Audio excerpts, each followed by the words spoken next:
It's time for the Sports Desk with Mike, Mark, and Kyle. Stay tuned as we discuss what's happening in the world of local and national sports in Southeast Missouri and beyond.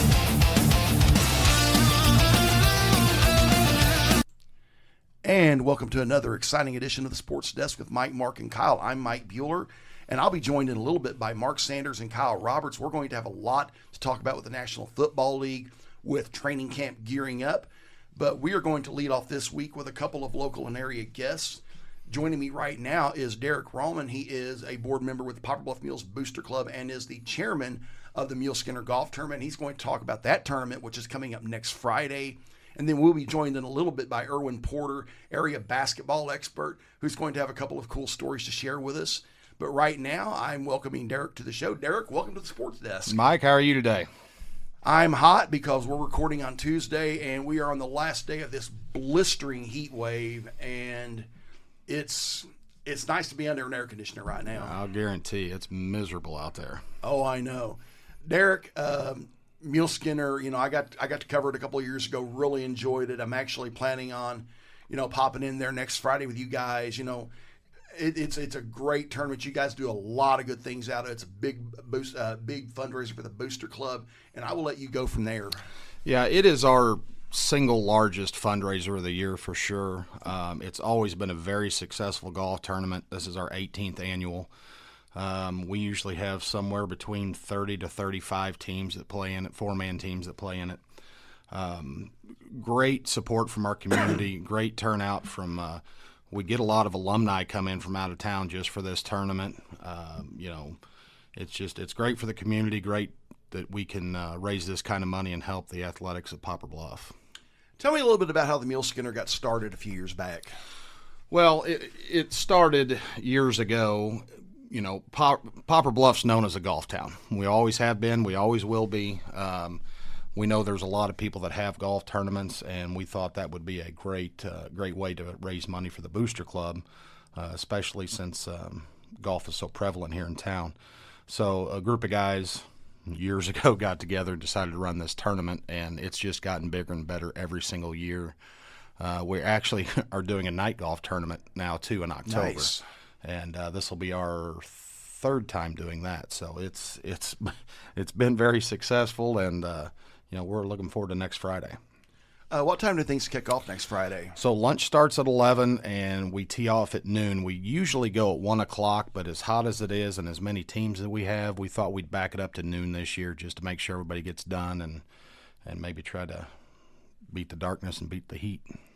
Understand that, especially as hot as it's been in July.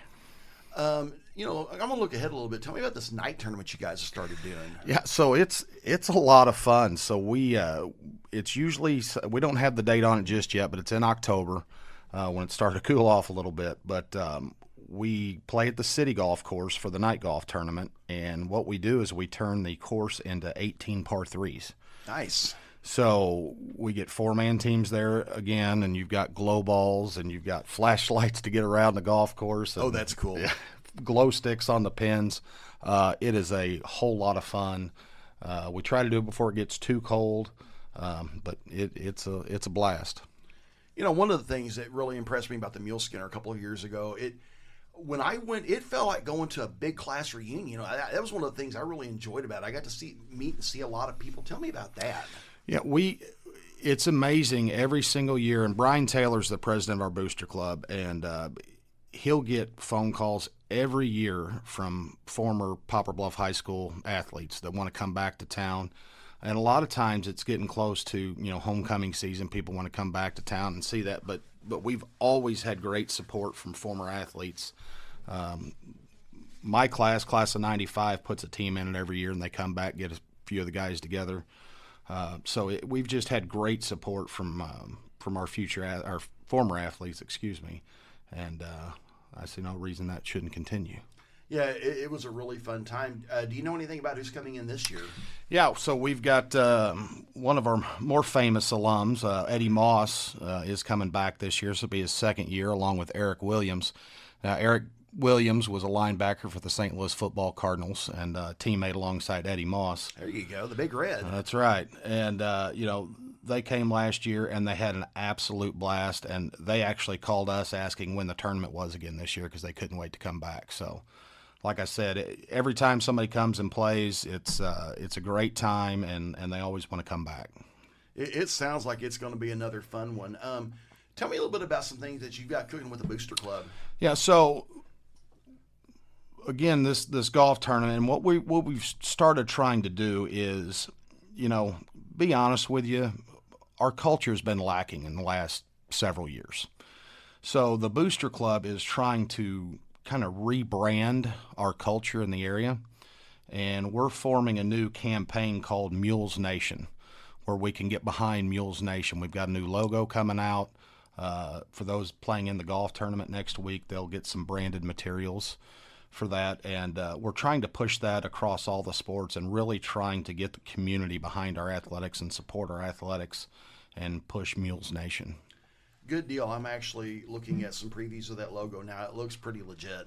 Well, we're happy with it. We're excited for it, and we've got one of the new marketing materials we've got are a bunch of rally towels that we're actually going to be handing out for free at the first few football games. Nice. Until they run out, and confident that we're going to buy more, and we're going to start doing that at basketball, softball, baseball, soccer, all the sporting events. And as we're recording, like I said, we're recording on Tuesday a little bit, ahead of the Friday podcast, the Friday drop date for the podcast.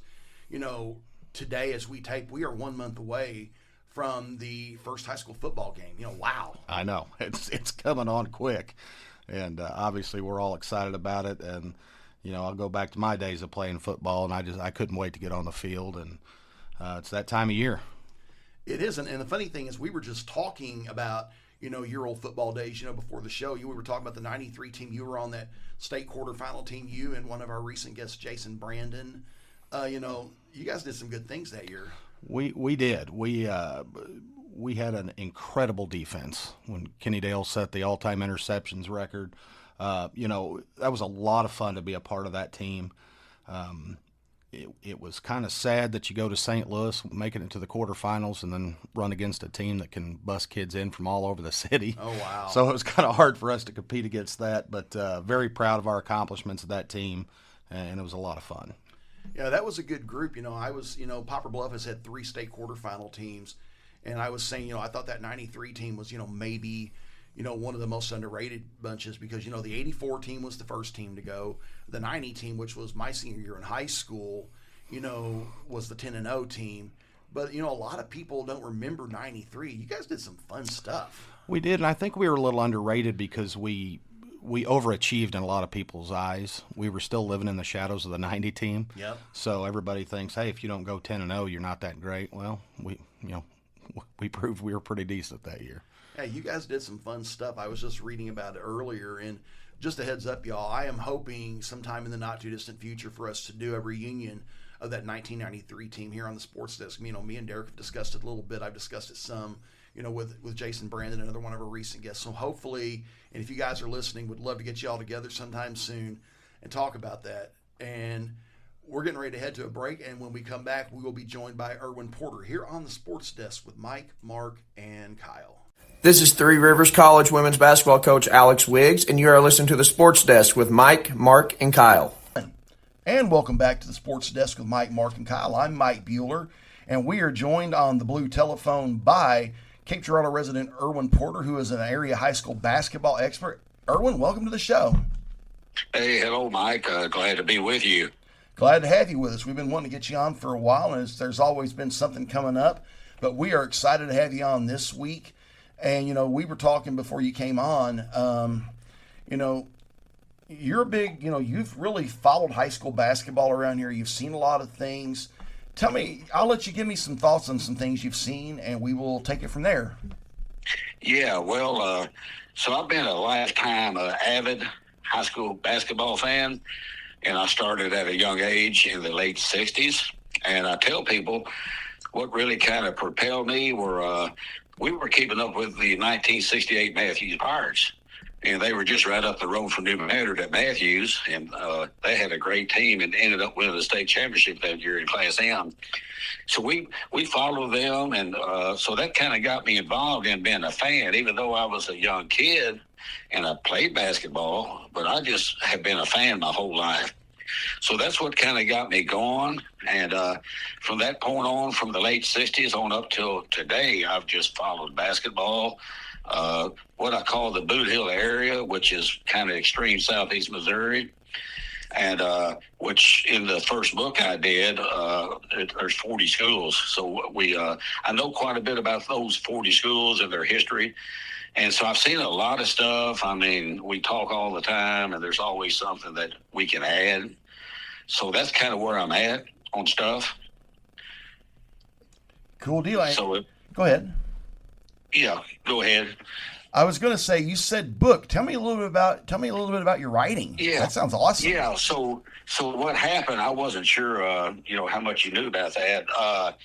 So when I retired from a job down at New Madrid and decided to move to Cape, I had a lot of free time on my hands, which was 2017. So around 2018, I knew that I knew a lot about our high school basketball history. And I knew that there's not a whole bunch out there to like document it or to put maybe a lot of that in one single edition. So I kind of explored the idea of writing a book on what I knew and stuff like that. So I did. I wrote down a bunch of stuff that I thought would be good in it. And then I contacted the publisher and to see what they thought. And it ended up in out of Sikeston, Missouri, Acclaim Press. He was excited about it and said, we need something like that in this area. And he said, go to work on it and see what all you can gather, then bring it to us and we'll look at it and see if it's worthy to do a book. So that's kind of what I did. And I worked for about a year on it and brought back, what I thought I wanted in this book. And they were really excited about it. It was some pretty good stuff. And so that's when he signed a contract with me to go ahead and publish it. So we worked on it for, another year and a half. And so this first book I talk about came out in the spring of 2021. It's titled Boot Hill Basketball, A Half Century of Hoop Supremacy.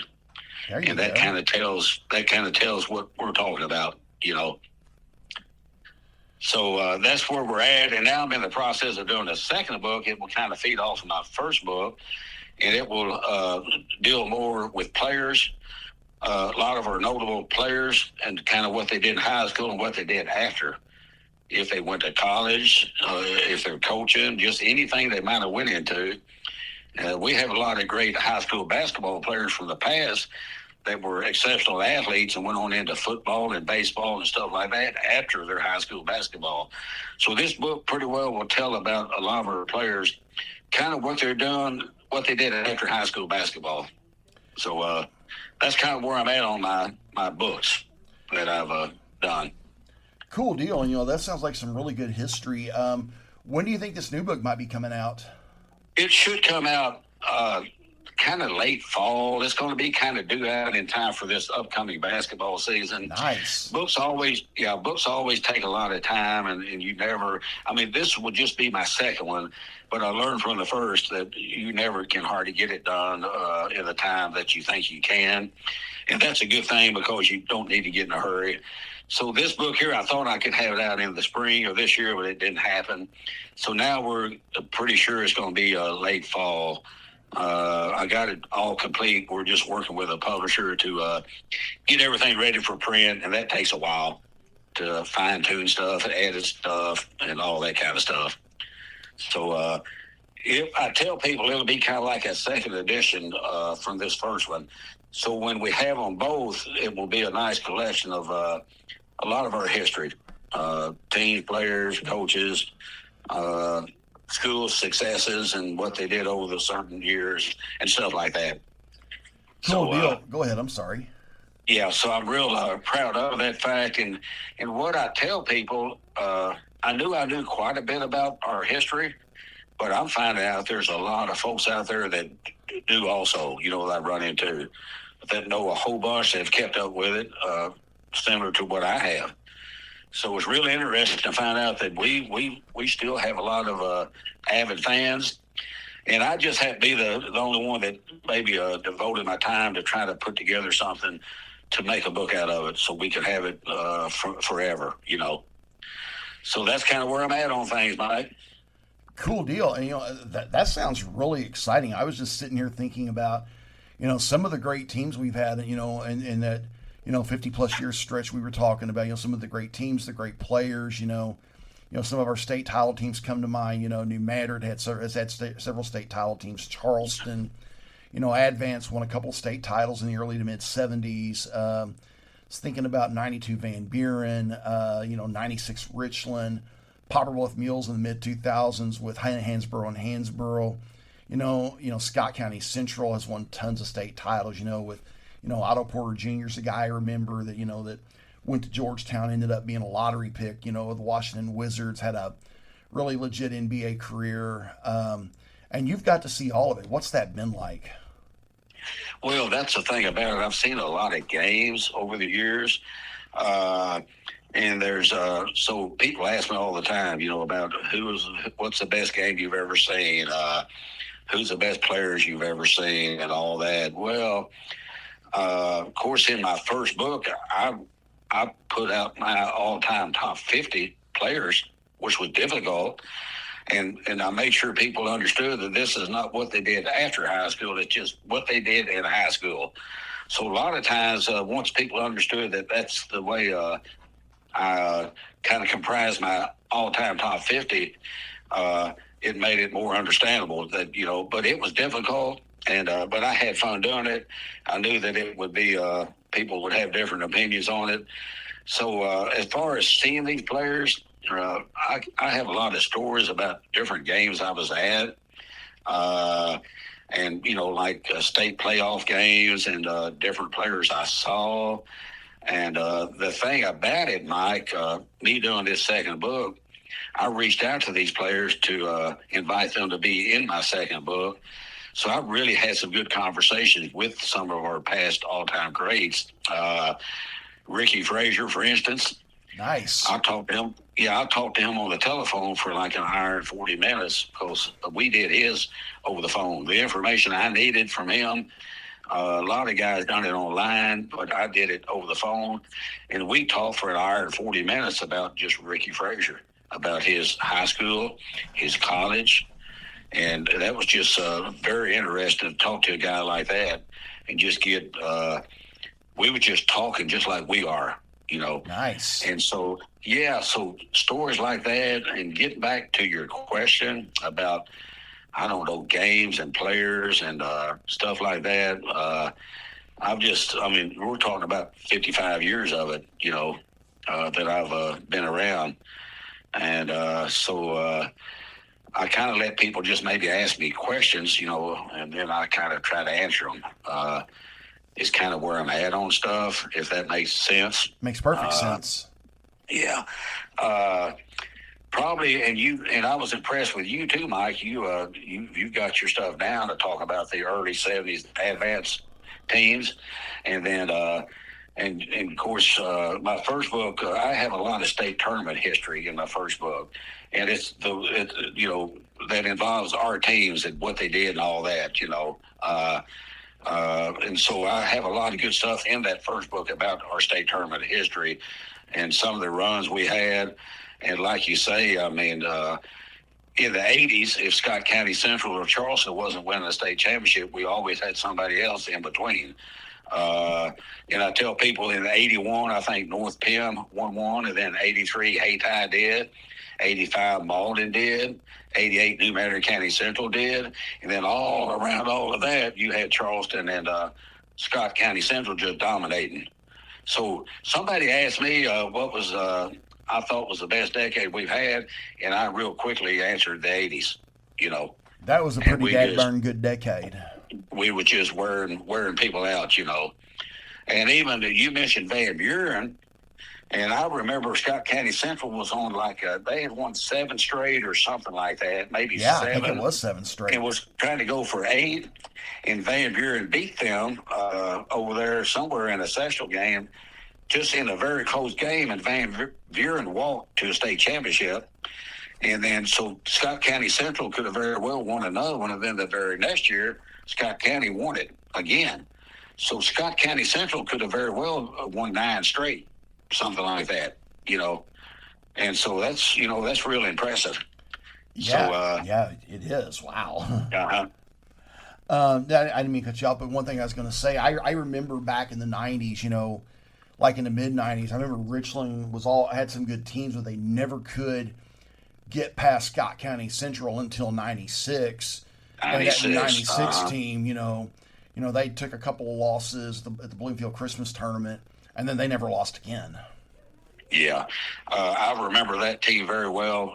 Sean Cole, and then they had a real nice team. They ended up winning that state championship. And then in the early 90s, of course, Portersville won 4 straight. That's right. And they knocked off the big, powerful Cardinal Ritter team with the 3 big D1 players. Everybody knows about that. Yep. Lauren Woods and who was it? Chris Carwell and Heidi White was on that team too. That is it. So that they were just that game there. I listened to it on the radio, and in Portersville, I said, "My goodness, they're giving Cardinal Ritter a game," and they end up winning. I think it was kind of a low score in the 50s. And they end up upsetting Cardinal Ritter. Wow. So they had a good run with 4 straight. That was, to win 4 straight is pretty dang impressive anyway, And I tell people, I like to try to see who all's won back-to-back. And there's been several teams that have, but it's hard to do back-to-back even. And so, yeah, we've got a lot of strong history. We're known throughout the state as being good in this area. I think at least we all know it. And I tell people we're kind of referred to as Boot Hill basketball. Would you agree? Kind of our style. They say, well, they play Boot Hill basketball. I could see that. Some people kind of ask, well, what is Boot Hill basketball? Well, it's just our style is different. And I tell people it's more we're just we physical. We got physicality, and we got it's like up tempo and it's tenacious defense and stuff like that. Just makes us different. I think from a lot of the other parts of the state that has made us successful.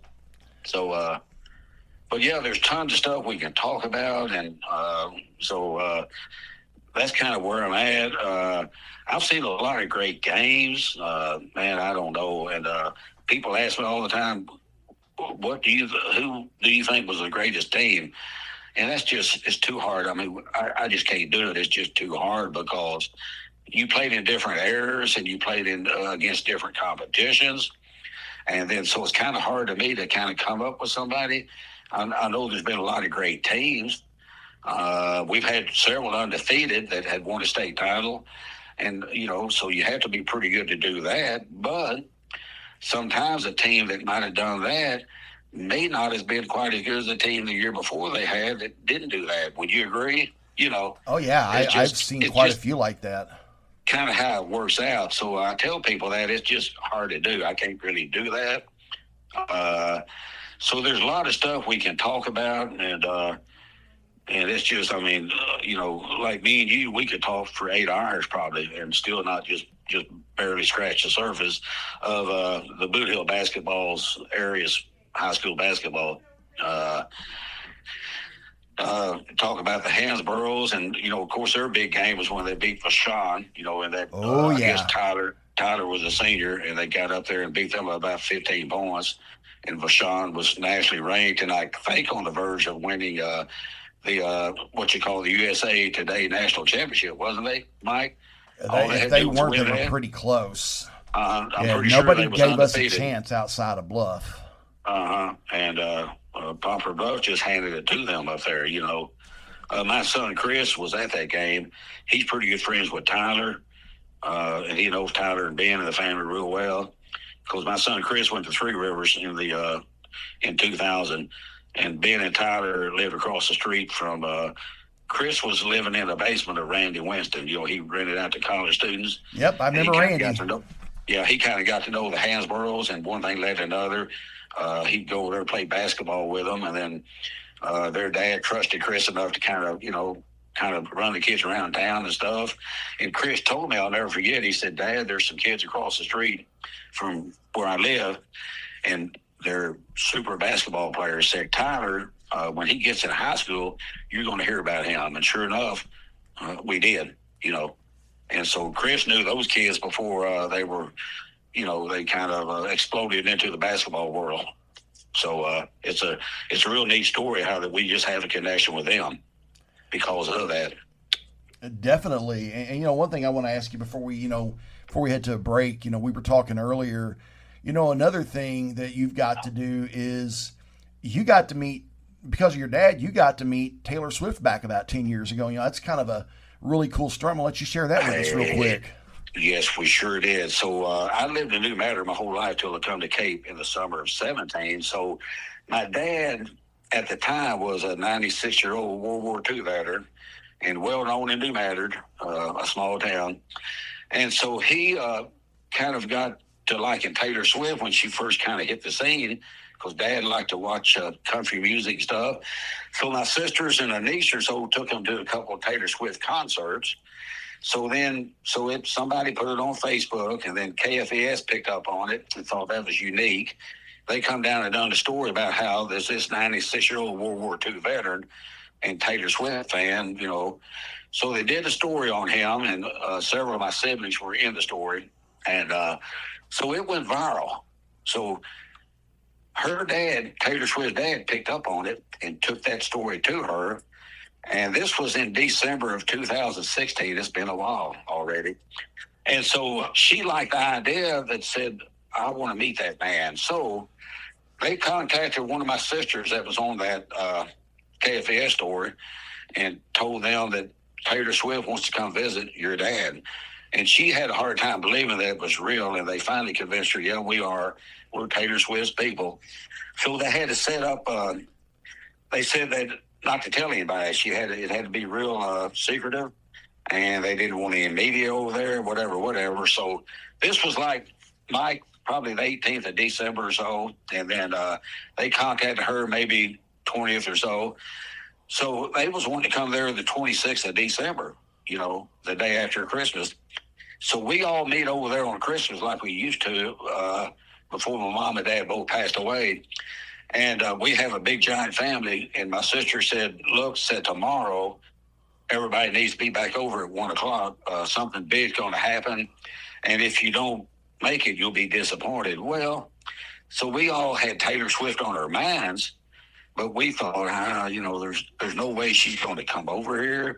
Maybe she's going to send something like some, concert tickets, or send somebody with some autograph stuff or whatever. Well, we all meet anticipating that Taylor Swift may show up. No, it's too big. She's not going to be here. Well, we was all on their back, it's like a porch family room. And we had like the blinds closed to the patio doors. And all of a sudden, they pop open those blinds, and in pops Taylor Swift with her guitar over her shoulder. Oh, and wow. Her mom and dad were with her too. So they all come in, and it's just like a concert. A lot of my, everybody there was like probably 80% female, nieces, nephews, nieces and great nieces. And so it just sounded like a rock concert. So anyway, so she come to visit Daddy, and it was just, I could not believe it. She stayed like about an hour and a half. She took off her coat, made herself at home. She played one of her hit songs, Take It Off. And we've got all that on video. It was just unreal. And they went inside the house. Daddy wanted to show her all the family pictures down the hallway. And we just had a great visit. So the funny thing about this story, right there at the end, they were all trying to leave. And when she got there, she took her jacket off. It was in December. And they went inside and hung it over a chair on the dining room table. So when they left, the last one in the house was her dad. And he was saying goodbye. And then he looked over and said, oh, Taylor's coat is over there. She almost left her coat there, And he kind of laughed, said that would have been a good eBay item, what he called it back then. And we just all laughed, and I said, she almost left her coat at Mom and Dad's house. And I thought, what if she did? So that was kind of funny that she almost left her coat there. And what would we have done with that if she did, Oh, wow. So, it was amazing. When she left, it was in a Suburban, and we found out later that they flew into to Syston. They did tell us they had been in Colorado at one of her, probably Vail, Colorado, for Christmas Day. And they flew, they was going to go to Nashville for the day after, but they made this their stop from Colorado to Nashville. They said, we're going to stop in New Madrid and visit Mr. Porter. Nice. So when they left, they was going to go back to Syston to the airport and fly into Nashville for another Christmas dinner with some of her family. So we was kind of the stop in between Christmas Day and the day after Christmas. So it was when they left, we was all out on the driveway to Mom and Dad's house, and when they left, they pulled out, and she was in the back passenger side, and she rolled her window down, just waved real big, then rolled her window back up. I thought that was real cool. She wasn't going to just be too good not to wave goodbye. She rolled her window down, just waved real big at everybody, and then rolled it back up as she pulled away. That's pretty legit. Like I was saying earlier, Mark, our co-host is a huge Taylor Swift fan. He's going to love this story. And guys, this has been a fun segment. It's been good to have you on, Erwin. I'd like to get you back on again sometime soon. Excited about you. We've had a good talk. And guys, that is Erwin Porter. And you are listening to the Sports Desk with Mike, Mark, and Kyle. This is Three Rivers men's basketball coach Robert Kirby, and you are listening to the Sports Desk with Mike, Mark, and Kyle.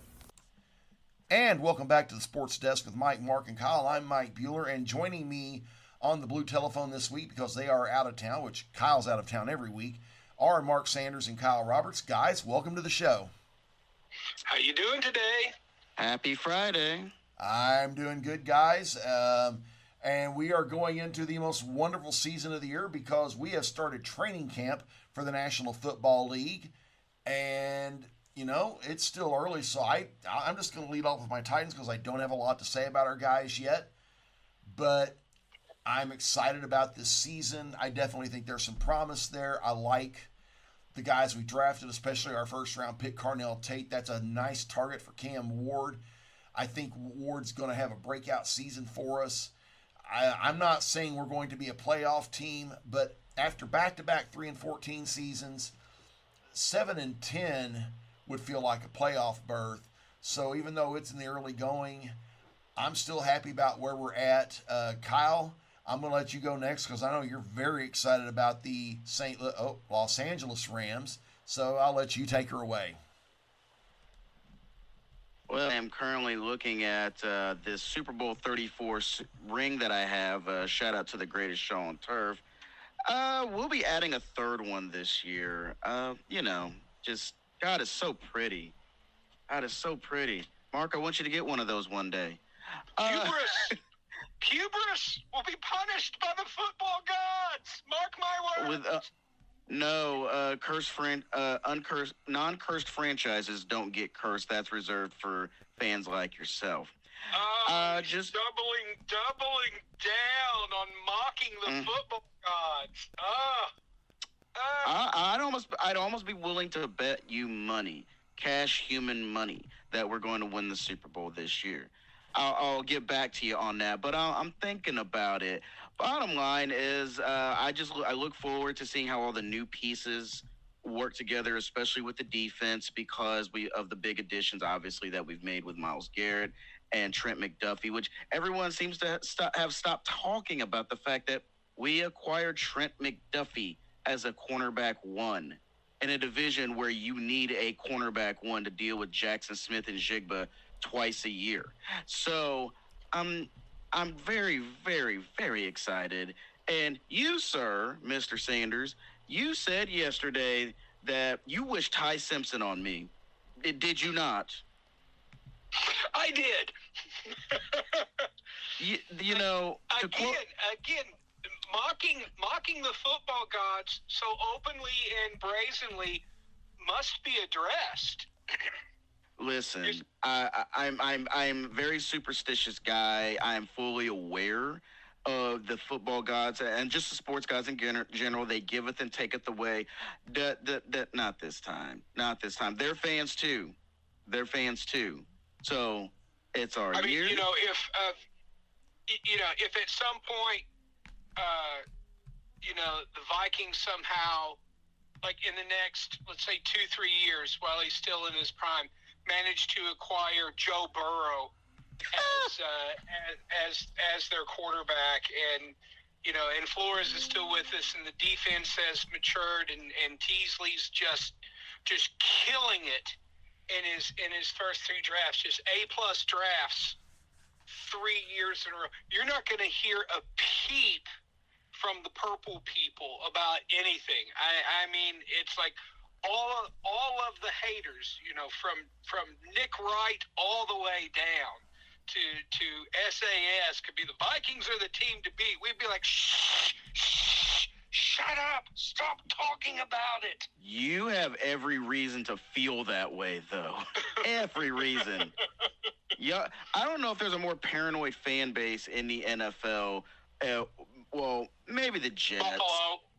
Yeah. No, Buffalo, because Buffalo has gotten a taste of that sweet wine, only to have it snatched away from them every time. Mm-hmm. A certain Patrick Mahomes. Or I don't know. Does the name Scott Norwood ring a bell?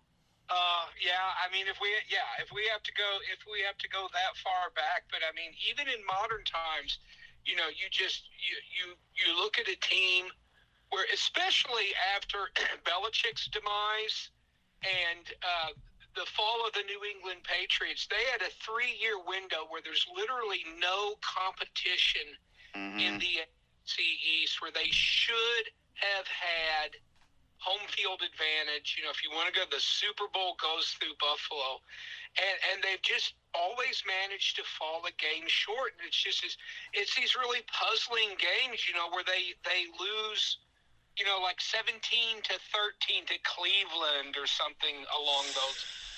I mean, the Vikings have not been contenders since 2017.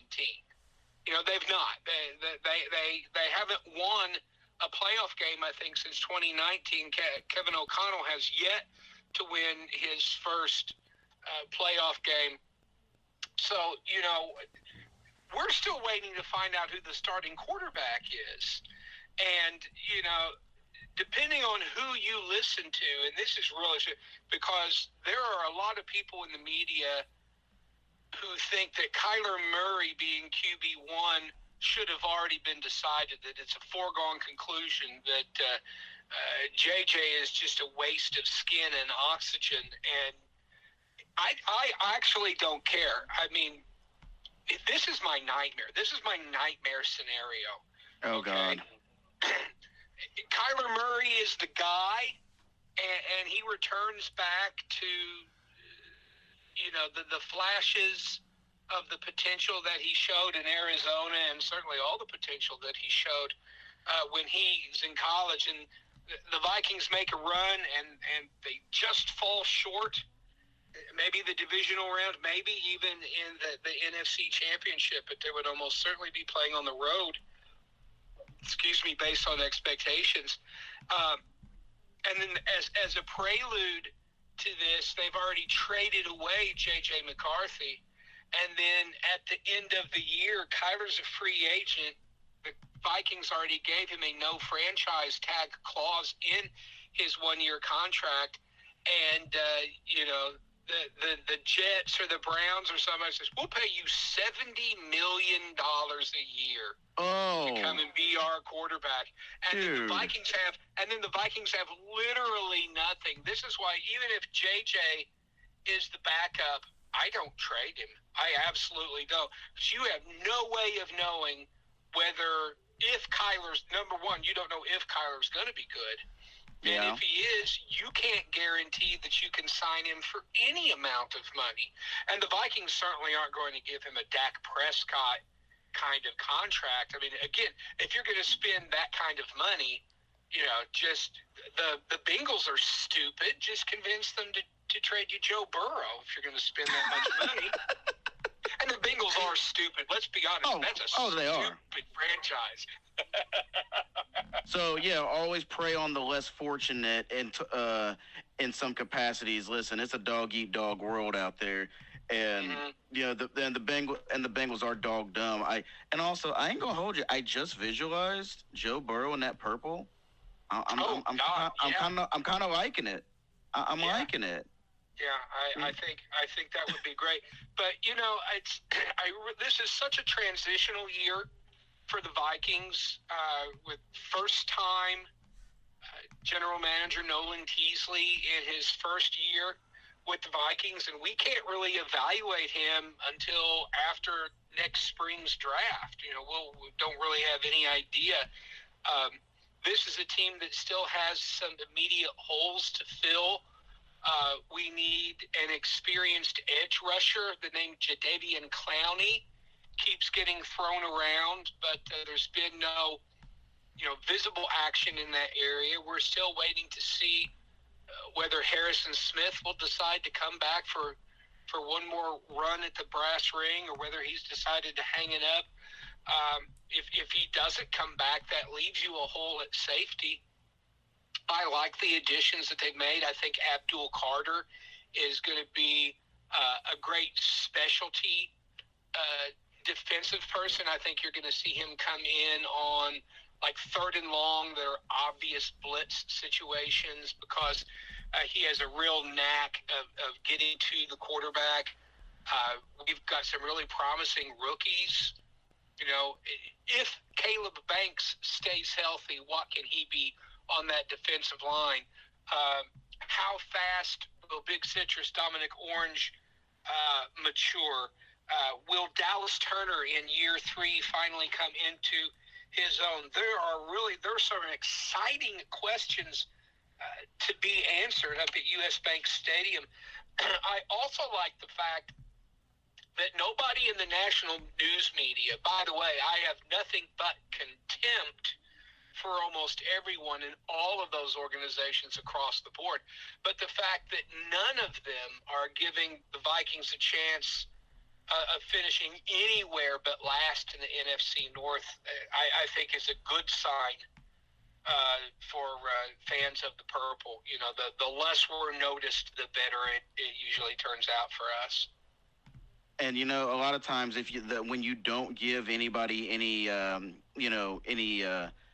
love, or say, hey, I think this team has a whole lot to offer this year, and they could be possibly a contender. Less expectations sometimes is the best thing to happen to you, because let them talk about whoever else. We're just going to lock in and do our thing. Don't say nothing about us. A lot of times I like it that way, but I ain't going to hold you. This year I'm feeling extra, but I think I've earned that.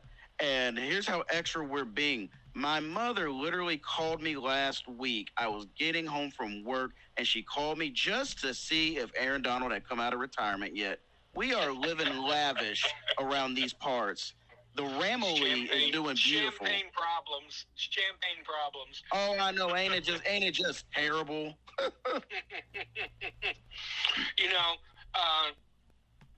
Other than the Rams, though, who's coming out of the NFC? I mean, yeah, Seattle, but back-to-back Super Bowls, unless you play in Western Missouri, are hard to put together. It's been a long time since we've seen back-to-back Super Bowl appearances, and so I'm not even sure.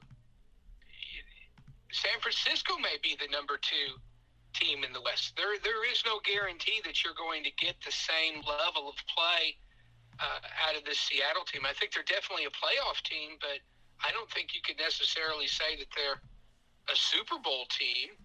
No, I don't disagree. And our division is going to be a war to get through for the top three teams. And with the 49ers, they're very, very unexpected. As a matter of fact, it was announced earlier today that Deebo Samuel is coming back on a 1-year deal to San Francisco. I'm not surprised.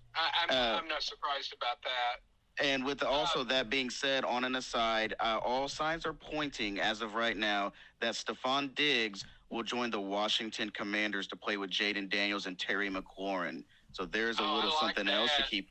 Yeah, I like that a lot. And he won't come, and he'll come cheap.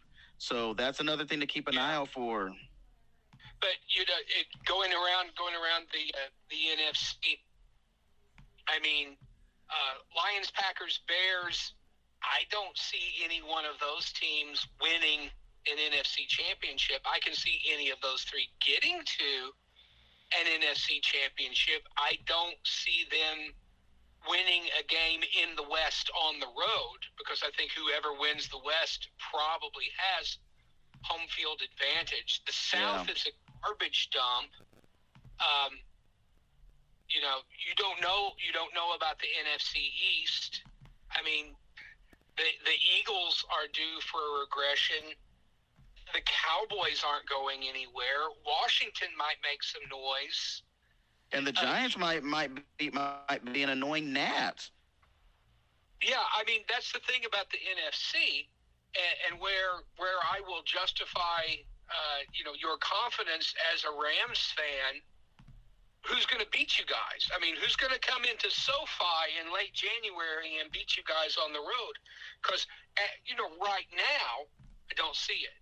But, I mean, you can't pick a Super Bowl winner in the preseason. It's just it's a fool's game, and it's something to keep the sports books busy with all of that money from the suckers and chumps who think that they know more than the way that the league is going to turn out. The league never turns out the way we think it's going to turn out. It's never happened that way. No, and if that was the case, you know how many off-season Super Bowls Dan Snyder would have won if that was the case?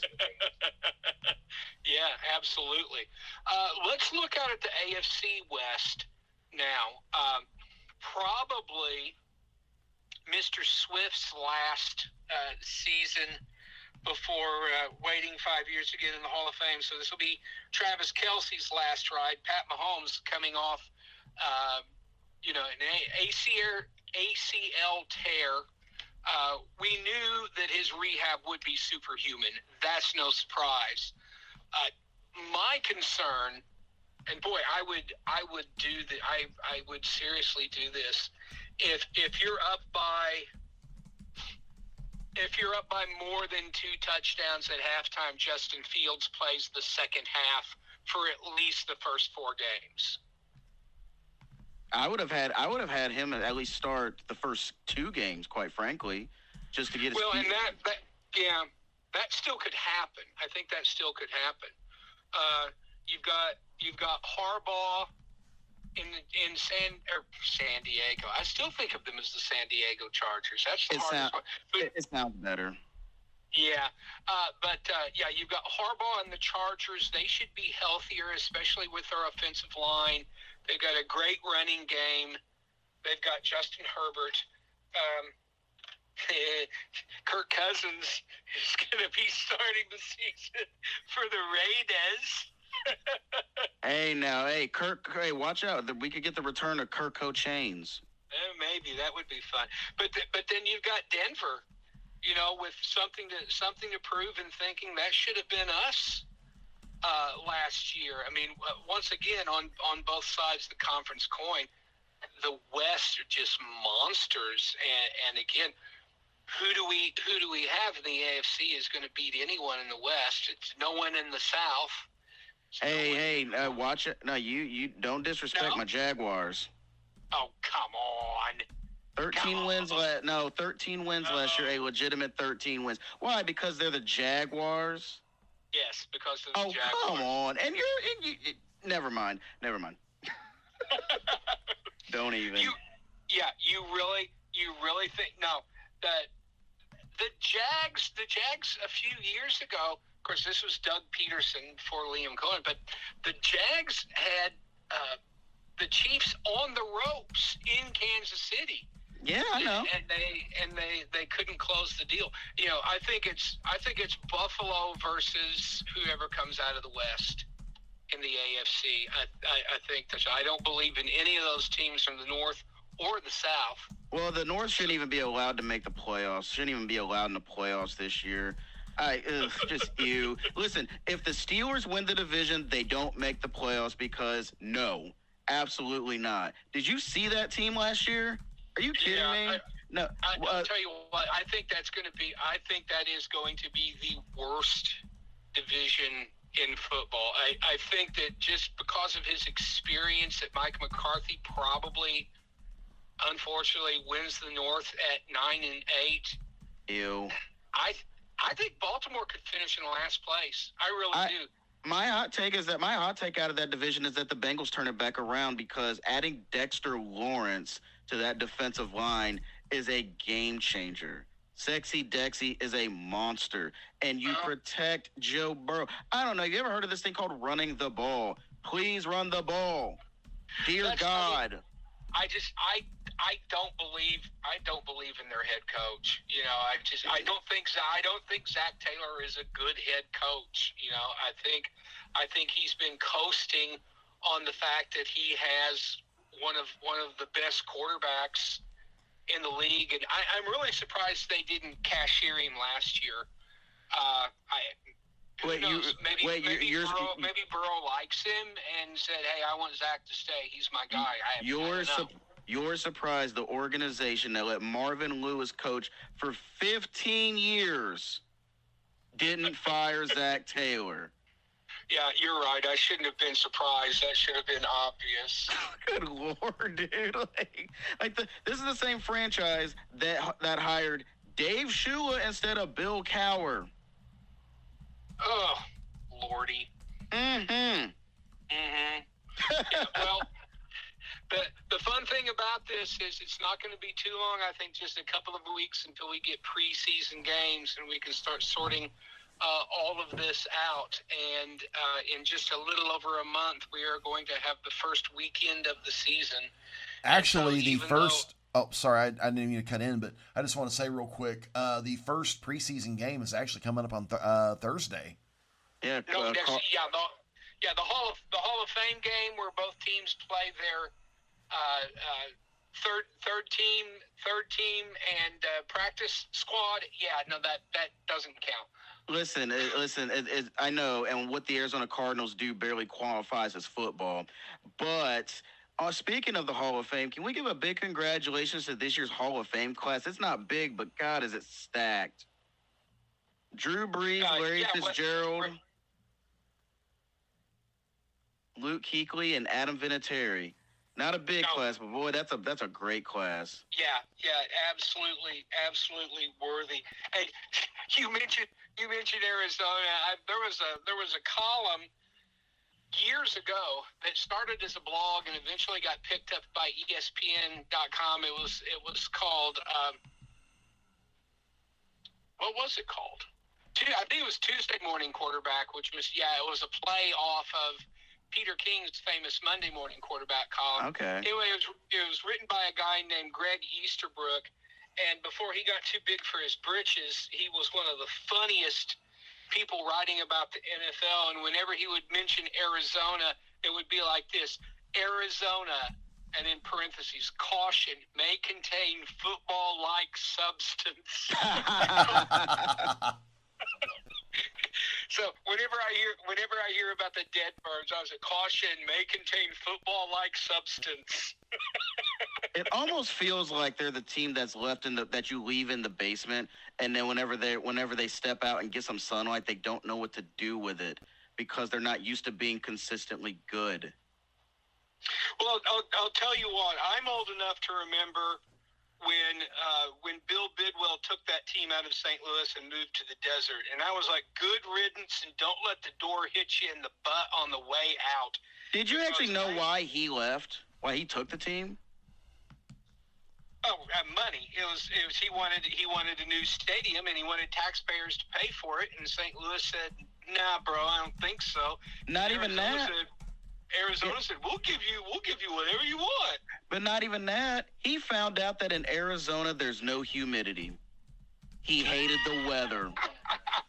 Who would hate Missouri? Now, guys, who would hate Missouri humidity? I mean, who would hate that? Come on.